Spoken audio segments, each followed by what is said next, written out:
December 2 కోపించుటకు నిదానించడం. చదవండి. యాకోబు పత్రిక మొదటి అధ్యాయము 19-20 వచనాలు.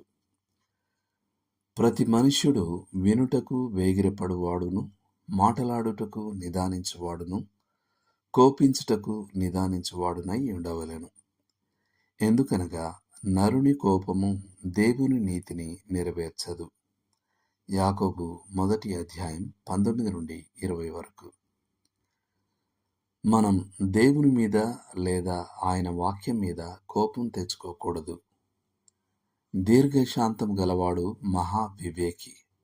త్వరగా కోపపడువాడు మూఢత్వమును కనపరుచును. సామెతలు 14:29. అనేక చర్చ్ కలహాలు త్వరిత కోపాలు మరియు తొందరపాటు మాటల ఫలితమే.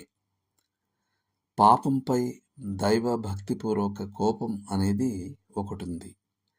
మనం ప్రభువును ప్రేమిస్తే మనం పాపాన్ని ద్వేషించాలి. కానీ మన కోపం దేవుని నీతిని నెరవేర్చదు.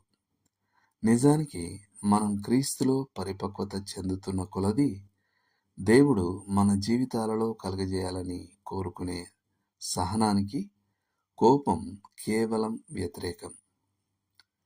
ఒకసారి నేను ఒక పోస్టర్ను చూశాను. దానిపై కోపం అనేది చాలా విలువైనది, దానిని కోల్పోవడం సిగ్గుచేటు అని రాసి ఉంది. ఉక్కుకు బలాన్ని ఇవ్వడంలో సహాయపడేది దాని టెంపరింగ్ ప్రక్రియే.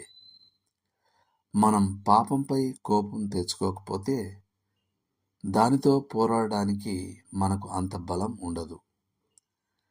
దేవుని వాక్యం మన పాపాలను మనకు బయలుపరుస్తుంది కాబట్టి దేవుని వాక్యంపై కోపం తెచ్చుకోవద్దని యాకోబు మనల్ని హెచ్చరిస్తున్నాడు.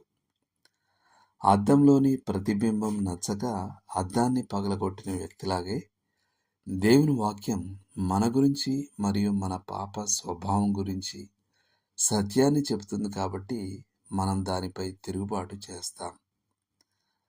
లోతుగా ఆలోచించాల్సిన విషయం. మీరు చివరిసారి నిజంగా కోపం తెచ్చుకున్న సమయాన్ని తలుచుకోండి. మీరు మీ కోపంతో ఎలా వ్యవహరించారు?